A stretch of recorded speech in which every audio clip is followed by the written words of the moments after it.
Hi ಎಲ್ಲೋ friends, ನೀವು ಇಷ್ಟೇ ಪರ್ಫೆಕ್ಟಾಗಿ ಫ್ರಂಟ್ ಪಾರ್ಟಲ್ಲಿ ಡಾಟ್ಸನ್ನು ಸ್ಟಿಚ್ ಮಾಡ್ಕೋಬೇಕು ಅಂದರೆ ನೋಡಿ, ನಾವು ಹಾರ್ಮೋಲ್ ಡಾಟನ್ನು ಸ್ಟಿಚ್ ಮಾಡಿದ್ರು ಕೂಡ ನಮ್ಗೆ ಹಾರ್ಮೋಲ್ ಶೇಪ್ ಅನ್ನೋದು ಯಾವ ರೀತಿ ಕಾಣಿಸ್ತಿದೆ.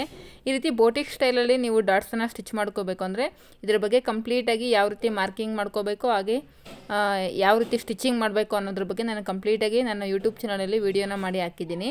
ನಿಮ್ಗೆ ಯಾರಿಗಾದ್ರೂ ಇಂಟ್ರೆಸ್ಟ್ ಇದ್ದರೆ ಒಂದ್ಸಲ ನನ್ನ ಯೂಟ್ಯೂಬ್ ಚಾನಲ್ನ ವಿಸಿಟ್ ಮಾಡಿ ಈ ವಿಡಿಯೋನ ನೋಡಿ. ನಿಮಗೆ ಈ ವಿಡಿಯೋ ಯೂಸ್ಫುಲ್ ಆಗಿದೆ ಅಂತ ಅನಿಸಿದ್ರೆ ವಿಡಿಯೋಗೆ ಒಂದು ಲೈಕ್ ಮಾಡಿ. ಹಾಗೆ ಯಾರಾದರೂ ಹೊಸದಾಗಿ ಈ ವಿಡಿಯೋನ ನೋಡ್ತಾ ಇದ್ದರೆ ಪ್ಲೀಸ್ ನನ್ನ ಚಾನಲ್ನ ಸಬ್ಸ್ಕ್ರೈಬ್ ಮಾಡ್ಕೊಳ್ಳಿ. ವಿಡಿಯೋ ಎಲ್ಲೂ ಸ್ಕಿಪ್ ಮಾಡಿದೆ ಎಂಡ್ವರೆಗೂ ನೋಡಿ ಫ್ರೆಂಡ್ಸ್, ಆಗಲೇ ನಿಮಗೆ ಕ್ಲಿಯರಾಗಿ ಅರ್ಥ ಆಗುತ್ತೆ ಯಾವ ಬ್ಲೌಸ್ಗೆ 3 ಡಾಟ್ಸ್ ಬರುತ್ತೆ ಮತ್ತು ಯಾವ ಬಸ್ಟ್ ಸೈಜ್ಗೆ ನಮಗೆ 4 ಡಾಟ್ಸ್ ಬರುತ್ತೆ ಅನ್ನೋದ್ರ ಬಗ್ಗೆಯೂ ನಾನು ಕಂಪ್ಲೀಟಾಗಿ ಹೇಳಿದ್ದೀನಿ. ಈ ವಿಡಿಯೋದಲ್ಲಿ ನಿಮ್ಗೆ ಏನೇ ಡೌಟ್ಸ್ ಇದ್ದರೂ ಕೂಡ ನನಗೆ ಕಮೆಂಟ್ ಮಾಡಿ ಕೇಳಿ.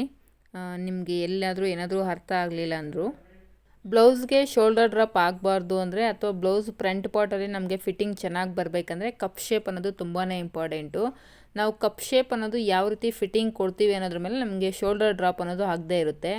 ತುಂಬ ಜನ ಬ್ಲೌಸಸ್ ಸ್ಟಿಚ್ ಮಾಡ್ತಾರೆ, ಆದರೆ ಕಪ್ ಶೇಪ್ ಅನ್ನೋದು ಸರಿಯಾಗಿ ಸ್ಟಿಚ್ ಮಾಡೋದಕ್ಕೆ ಬರೋದಿಲ್ಲ.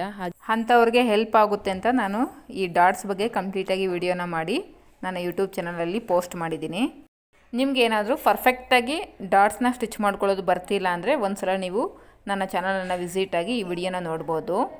ಹಾಗೆ ನನಗೆ ಕೆಲವೊಂದು ಕಮೆಂಟ್ಸ್ ಬಂದಿತ್ತು, ಅಂದರೆ ಆರ್ಶೋ ನೆಕ್ಕನ್ನು ನಾನು ಪ್ರಿನ್ಸ್ ಕಟ್ ಮೆಥಡಲ್ಲಿ ತೋರಿಸಿದ್ದೀನಿ. 3 ಡಾಟ್ಸು ಅಥವಾ 4 ಡಾಟ್ಸ್ ಮೆಥಡಲ್ಲೂ ನಾವು ಆರ್ಶೋ ನೆಕ್ಕನ್ನು ಬ್ಲೌಸನ್ನು ಸ್ಟಿಚ್ ಮಾಡ್ಕೋಬೋದು ಅಂತ ಕೇಳಿದ್ದೀರಾ. ಖಂಡಿತವಾಗ್ಲೂ ಸ್ಟಿಚ್ ಮಾಡ್ಕೋಬೋದು. ಸೇಮ್ ಇದೇ ಮೆಥಡಲ್ಲೇ ನೀವು ಡಾಟ್ಸನ್ನು ಮಾರ್ಕಿಂಗ್ ಮಾಡಿಕೊಂಡು ಖಂಡಿತವಾಗ್ಲೂ ಸ್ಟಿಚ್ ಮಾಡ್ಕೊಳ್ಳಿ. ನಿಮಗೆ ಫಿನಿಶಿಂಗ್ ಅನ್ನೋದು ತುಂಬಾ ನೀಟಾಗಿ ಬರುತ್ತೆ. ಯಾರಿಗೆ ಫ್ರಂಟ್ ಪಾರ್ಟಲ್ಲಿ ಪ್ರಿನ್ಸಸ್ ಕಟ್ ಶೇಪ್ ಅನ್ನೋದು ಇಷ್ಟ ಆಗೋದಿಲ್ಲ ಅಂಥವರು ಇದೇ ಮೆಥಡಲ್ಲಿ ಡಾಟ್ಸನ್ನು ಸ್ಟಿಚ್ ಮಾಡಿಕೊಂಡು ನೀವು ಆರ್ಶೋ ನೆಕ್ಕನ್ನು ಕೂಡ ಕಟಿಂಗ್ ಮಾಡಿಕೊಂಡು ಸ್ಟಿಚ್ ಮಾಡ್ಕೊಳ್ಳಿ. ಫ್ರೆಂಡ್ಸ್, ಈ ವಿಡಿಯೋ ನಿಮಗೆ ಯೂಸ್ಫುಲ್ ಆಗಿದೆ ಅಂತ ಅನಿಸಿದ್ರೆ ವಿಡಿಯೋಗೊಂದು ಲೈಕ್ ಮಾಡಿ. ಹಾಗೆ ಯಾರಾದರೂ ಹೊಸದಾಗಿ ಈ ವಿಡಿಯೋನ ನೋಡ್ತಾ ಇದ್ದರೆ ಪ್ಲೀಸ್ ನನ್ನ ಪೇಜನ್ನು ಫಾಲೋ ಮಾಡ್ಕೊಳ್ಳಿ. ನಿಮಗೆ ರೀಲ್ ಹೆಲ್ಪ್ಫುಲ್ ಆಗಿದ್ದರೆ ಒಂದು ಕಮೆಂಟ್ ಮಾಡಿ friends. Thank you for watching.